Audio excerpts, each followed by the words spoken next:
Oh, hey friend. I'm thinking about making something simple for dinner. Maybe chicken soup or a meatloaf. Chef Bill, I want something rich and famous for dinner tonight. Well, it's that famous personality, Ivanta Moroff. Ivanta Moroff! And Ivanta Moroff. Maybe something creamy and meaty like beef stroganoff. Okay, just regular old beef stroganoff. That sounds pretty good. Not just beef stroganoff. I want rich and famous beef stroganoff.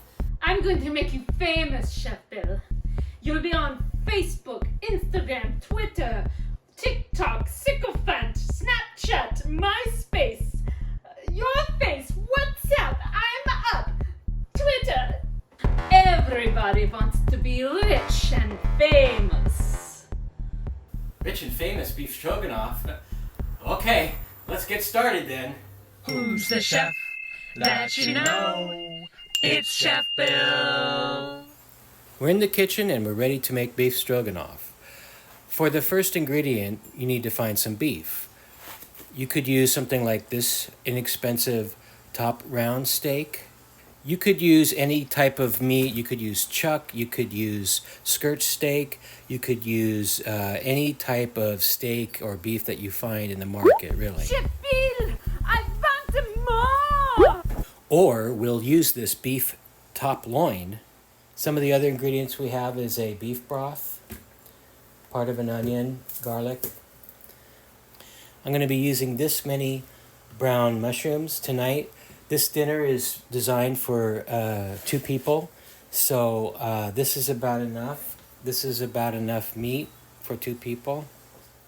Some of the recipes you'll find online for beef stroganoff will call for a can of mushroom soup or beef broth. No cans!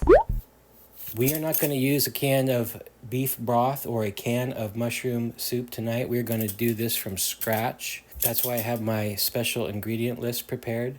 This is also a good time to put some water on the boil because we're going to be making some egg noodles. So get a big pot of water boiling. First thing, we're going to prep up some of the vegetables here. So this thing is not a sharpener. This isn't sharpening the blade. This is aligning the blade. Sharpening the blade is done on a stone. But this device, as you'll see here, that aligns the blade and sharpens it up a bit, but it does not really sharpen it as if you were sharpening it on a stone. So you take a mushroom, you always keep your hand like this. You see this position is I call it the cat's paw.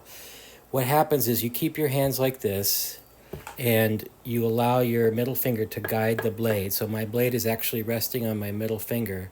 So we keep our hand pinched closed and allow our middle finger to guide the blade. I take off the stems. I don't want this to be super thin, so I'm going to make it about that thin.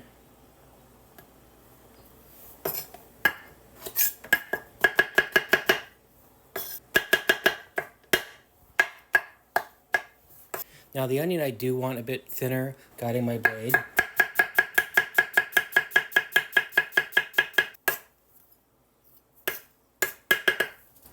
Couple cloves of garlic is all I'll need.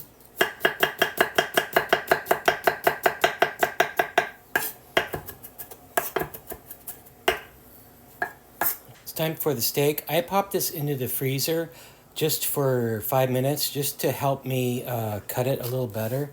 I'm going to remove some of the fat because this is going to be a thinly sliced steak. So I don't want my strips to be super thin. I want them to have some kind of integrity to them. I'm going to make them about, I'd say this is 1/3 of an inch thick.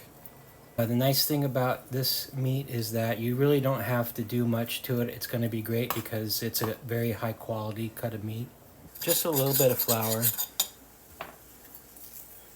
Salt. This is sea salt. Some pepper. Now I could put in more pepper. I want more! Okay, more pepper it is.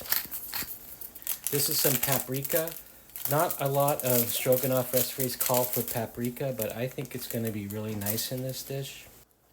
Taking my beef strips, and this is going to give it a really nice texture.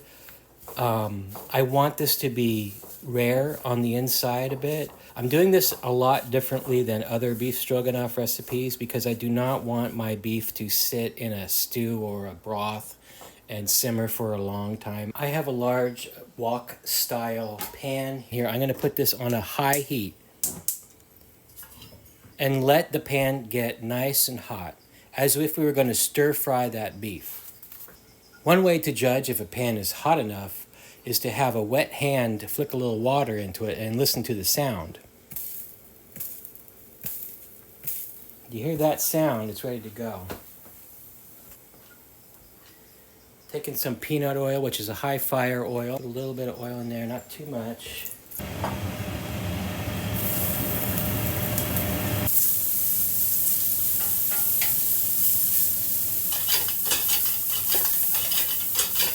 Basically, we want to cook it till it's kind of done. And I think it's kind of done right now. Turn off the heat. I've gone ahead and taken out that beef. I'm going to set it aside in the bowl. I'm going to use this later, but look at that. That's how you want to make that, and it's done. I'm letting the pan cool so I could fry my vegetables. Now, I could use some olive oil or even apple cider vinegar. More butter. Okay, we're going to make this richer. Extra creamy unsalted butter. You want to get unsalted butter for this because we're going to use quite a bit of it. I'm going to use about 2 tablespoons of butter. The pan is still hot, but it's not so hot that it'll scorch my butter. You see, it's just going to melt it. Mushrooms. And my onion. As this starts to cook down, I can add some more butter. More butter. If you want more butter, let's do it.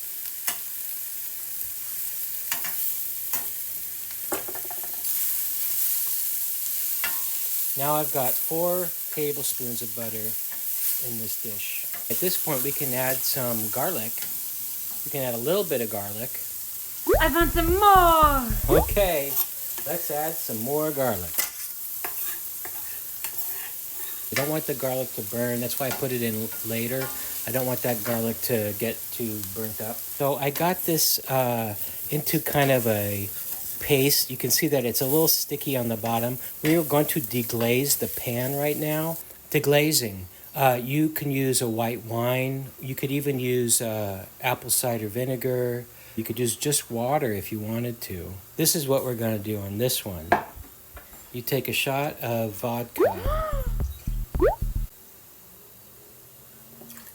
Shot of white vinegar.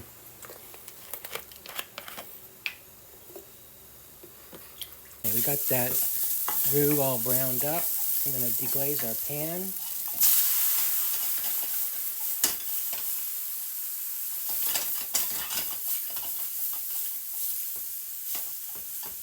Slowly stir in our beef broth.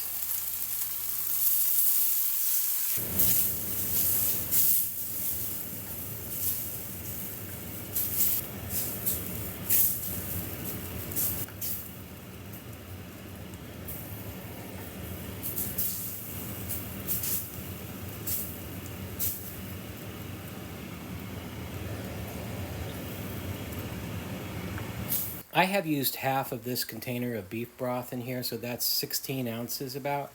Again, this is for 2 people. I think this is the right amount of liquid. Yeah, that's thickened up considerably. It's boiling. Now I'm going to add my beef back to it. I just want to stir this in. I don't want to cook the beef per se. I'm going to take the heat off. We're going to get some sour cream in here. Cup of sour cream. I think that's about a cup. Maybe 2 cups. I'm going to put in 2 cups of sour cream. All that sour cream is incorporated. I don't want to put in too much because it takes away from the flavors that are in here. You got so much nice flavors in here already. You just want to help it out with a little cream. Now you could use Greek yogurt. You could use plain Greek yogurt in here instead of sour cream. You could use creme fraiche. If you have that, or you can make that yourself, it actually might be better than sour cream. I have some wide egg noodles I made prior. Put a little olive oil in here to loosen them up. All right, got a plate of noodles.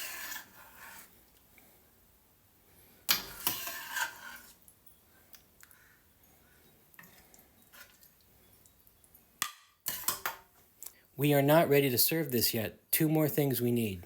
I'm going to take a little bit of my paprika here. Just dust the stroganoff with paprika. So I put it way up high.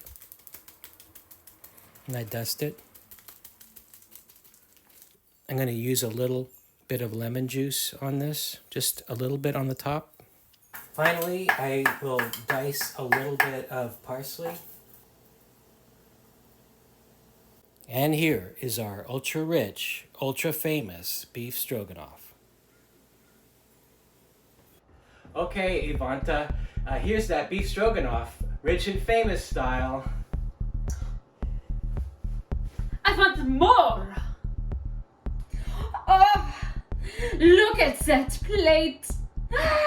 It's so large! Let me get a selfie. Oh. That's a giant plate of beef stroganoff. Be careful. Oh, oh. Oh no!